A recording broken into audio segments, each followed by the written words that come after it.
Hello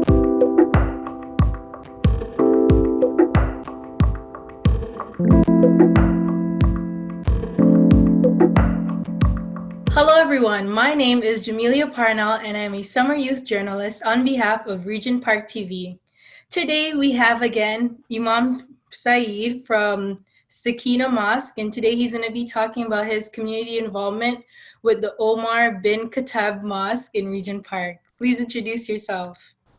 Hi everybody, thank you very much for having me. I really appreciate. This is the second time that we've been talking, and first time was very pleasant, and I'm sure this will also be better than the first time.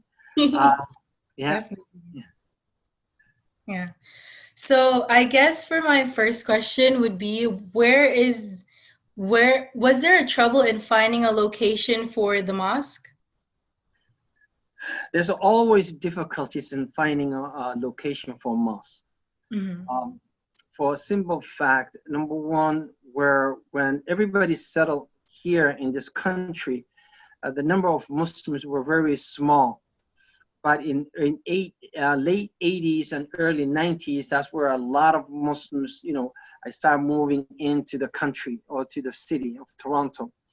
At the same time, the number of Muslims are increasing. Islam is the fastest growing religion in the West, mainly because we have so many kids. We have kids like rabbits, and everybody has 6, 7, 8, 9, 10. We don't count. We just have them. You pop them out, and that's it.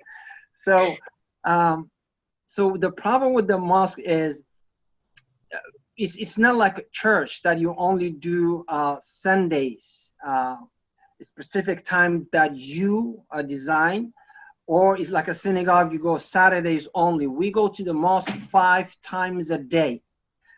So the biggest issue that anybody would have with the mosque is a parking issue. And if you see in your neighborhood, we don't go only once a week. We don't only go on Fridays. We go 5 times a day. So we start early morning, and then afternoon, and then late afternoon, and then at sunset, and then evening, nighttime. So yes, it was difficult. Luckily for that masjid, for that mosque, and that location, the street parking helped us, but it was extremely difficult to find location, and it is difficult anywhere right now. As a matter of fact, with the new bylaws, I don't know if you know about the new bylaws, which I think is very disturbing bylaws, but the city councilors, they passed it, and newcomers, new institution, I'm talking about whether you're Christian or Muslim or Hindu or whatever, this bylaw is very discriminative. Mm-hmm. Could you maybe describe the bylaw a little bit more for someone who might not know what it is? There's a new zoning bylaw that was introduced in May 2013. I believe it's called 569-2013 zoning bylaw, which prohibiting any new institution to be established in the city of Toronto. So in the city, you can do it in Mississauga, you can do it in Peel region, Durham region, but you cannot establish any new institution. When they say institutions, we're talking about mosques, synagogue, new church. We're talking about any private institutions, education institutions. So those are not permitted anymore. You're not allowed to establish these organizations in the city of Toronto anymore. Now, the problem is, they want us to go outside of the city. Talking about the religious or the faith-based community. They want us to go outside of the city of Toronto. But we don't live outside of the city of Toronto. We don't work outside of the city of Toronto. We go to the mosque 5 times a day. Our children go to the mosque, 2-3 times a day. So how could you ask me to live in Toronto and go have your place of worship in Durham region? Doesn't make any sense. So it's very disturbing bylaws, but the city of Toronto or the councillors refuse to amend that bylaw. Oh, that's definitely sad, because I see where you're coming from, where the point is saying that you have to travel to the mosque 5 times a day, and that would be a challenge, because then that would be forcing people to move in some kind of sense, because you wouldn't be able to go to the mosque as much as you need to. Exactly. Yeah. Exactly. And I mean, us, once again, it's 5 times a day. So it's not easy. I mean, I know, like, I know family members who are Catholic, so they go only Sundays, and they live far away from their church, and that is understandable. But imagine if you have to go to the church 5 times a day, your church, but you live in Etobicoke, and your church is in Brampton. Doesn't make any sense, Mm-hmm. right? Yeah, because then you'd only be able to attend like one service. Who Exactly. found whose idea was it to start a mosque in the Regent Park community? It was a collective members of the community. They realized the need of a place of worship for the community, especially where there's a lot of Muslims in the area. Some of the old members are no longer with us. Some of them moved out, but you have two founders in the mosque. The president of the mosque at this moment is Ahmed Izzuddin Ahmed. He's been really working for the community from day one. He's been collecting funds to build a mosque. They had to buy the building and then renovate all over, and make it suitable for worshipers to come in. So it took a lot of time out of him. And of course, you have his assistant and his also right-hand man, Abu Bakr. Also, it helps him. He's one of the two seniors in the mosque. And every time you go, they there. Every single moment you go, they there, sitting, welcoming the worshipers, taking care of them, serving them. I take my hat off for these two. That's great. Does the mosque provide faith counseling to like different members who might need it? Absolutely.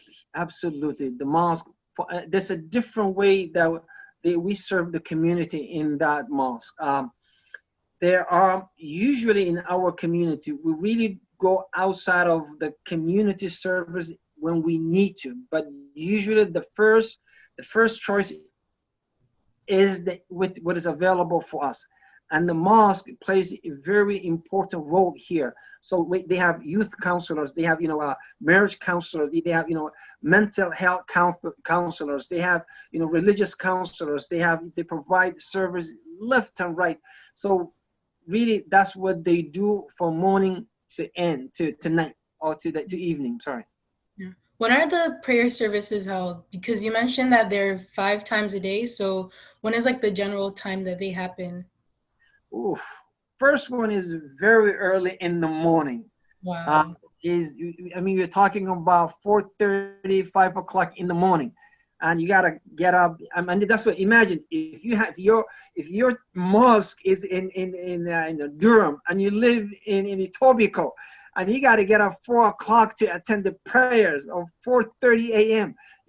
So that's the first one, and then you come back around 1:30 for afternoon prayers, and there's a late afternoon prayer around 6. We have different timing based on the time shift, and then we have another one at sunsets, and then we have last ones around 10:45 actually p.m.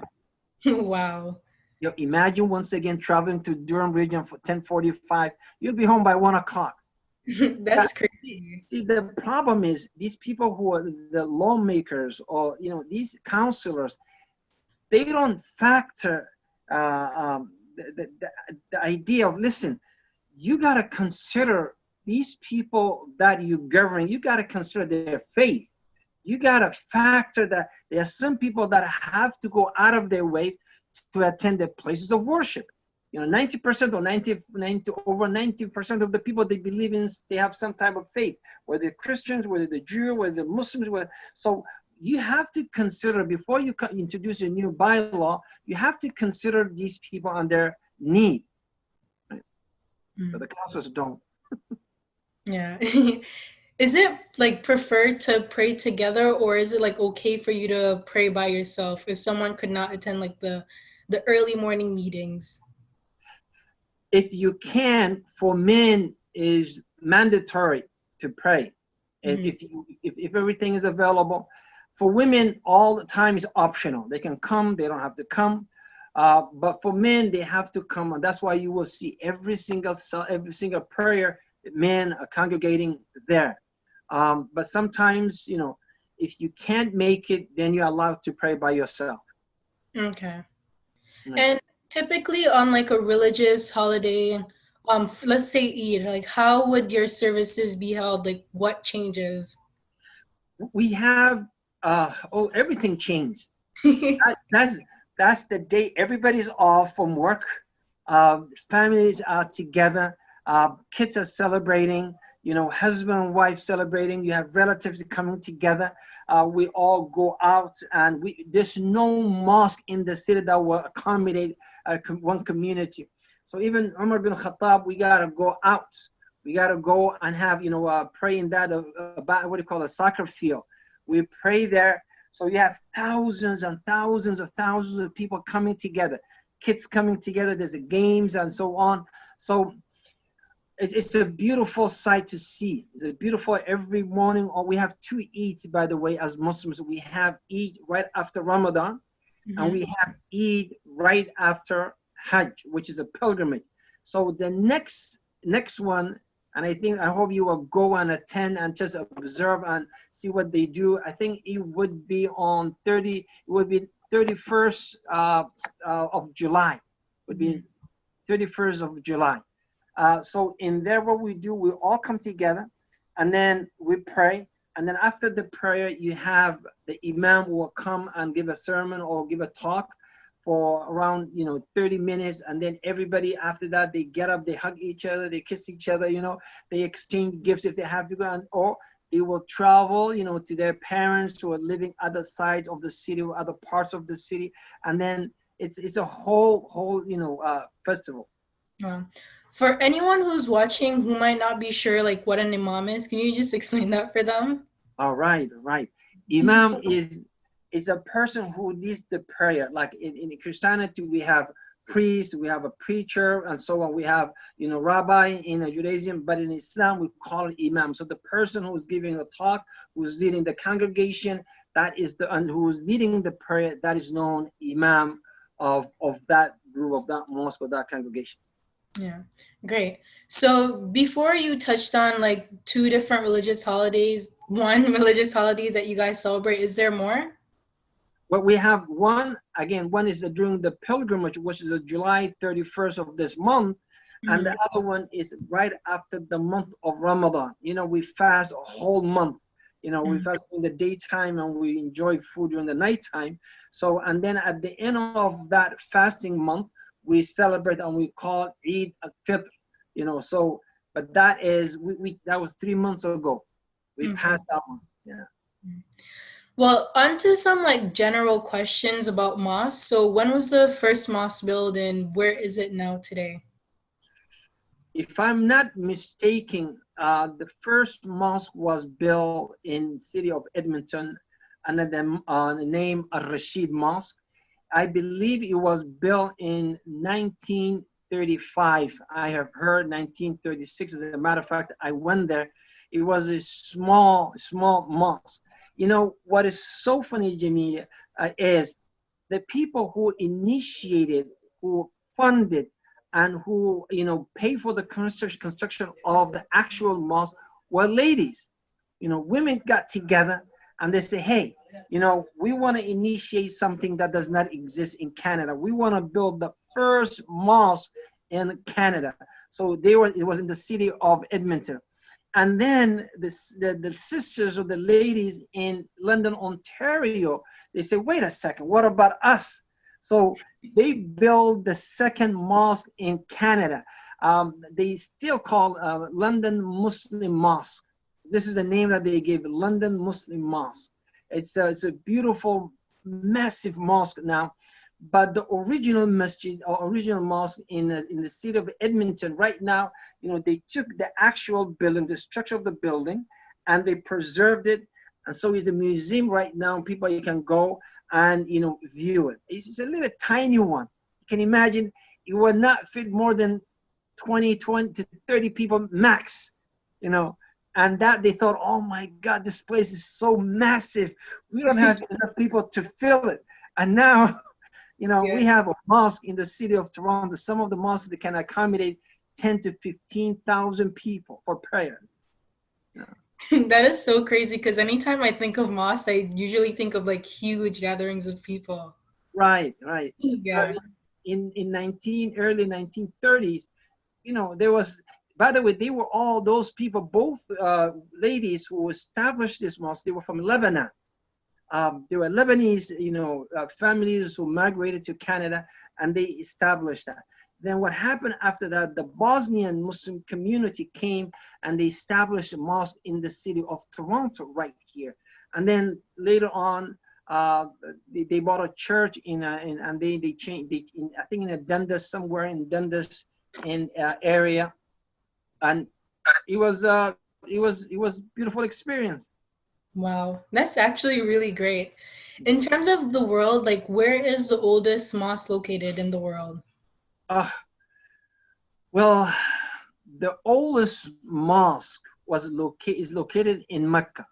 Mhm. So that's the actual, you know, I'm talking about the land, but the structure has been changed in many different times due to old age or due to floods, due to, you know, whatever, you know, natural disasters that happen. But the actual mosque or actual land is Mecca in Saudi.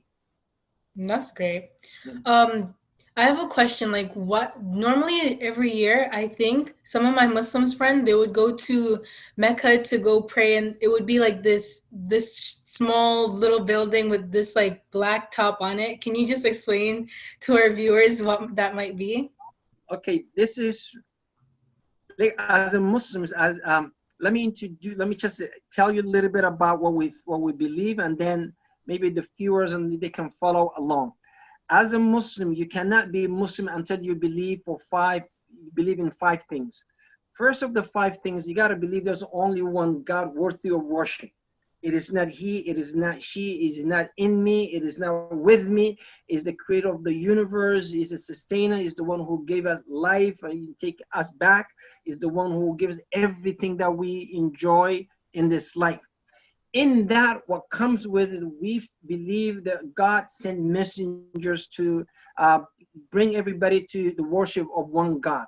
And we believe as Muslims, all the messengers who came, they came with one message, not to confuse people, but they came with one message. So from Adam, we believe Adam was one of the messengers and the prophets of God, till Muhammad, all of them, they came with the one message, and that is to worship one God. As Muslims, we cannot disbelieve in any of them. So we believe in Muhammad, in Jesus, in Moses, in John, in David, in Noah, we believe in all of them. The second pillar is to pray 5 times a day. So this is where we talking about. The third pillar is to fast the month of Ramadan. The fourth pillar is to give charity once a year from your saving 2.5%. Now, the fifth pillar, this we're going to be talking about, is to to perform a pilgrimage once a lifetime, only once a lifetime. Now, people like myself as imams, we travel every year. We take groups there, and we travel multiple times because we're the guides and we're the educated people who would educate the people who came to perform a pilgrimage. Now, in that, everything that we do is we commemorate the life of our father Abraham, Prophet Abraham. Everything that we did, we prayed the way he prayed. We prayed where he prayed. We sacrificed where he sacrificed. We run the mountain that his wife, between two mountains that his wife ran. We would drink from the well that she dug and she discovered. So what we do, we commemorate the life of Abraham. So Islam is not a new religion. Now, to answer your question, that little black house, that the first one who built was Abraham. So around that we go because we believe this is how Abraham performed pilgrimage. So that your friends, every time they travel, Imam like myself, they will come with someone like me and we take them over there, show them everything.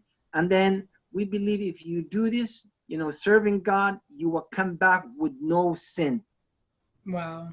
That Yeah. is amazing. That's really great.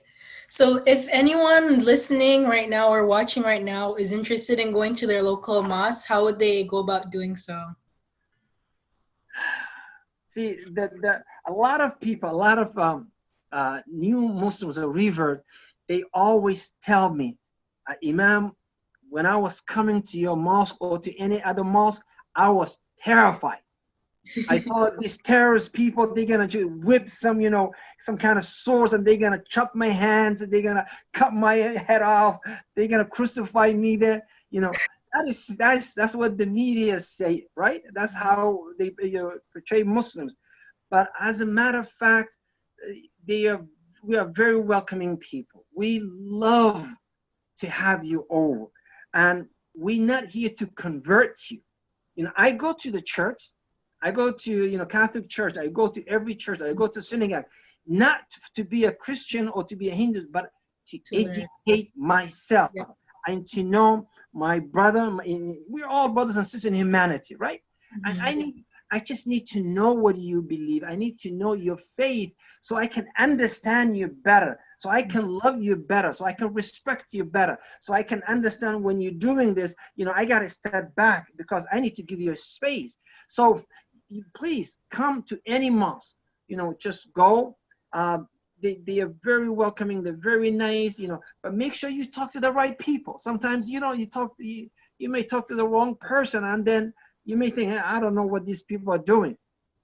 So because when our prophet built his mosque in Medina, in Saudi, he used to receive delegations. And some of the delegation that came was a Christian who came from different parts of the Middle East.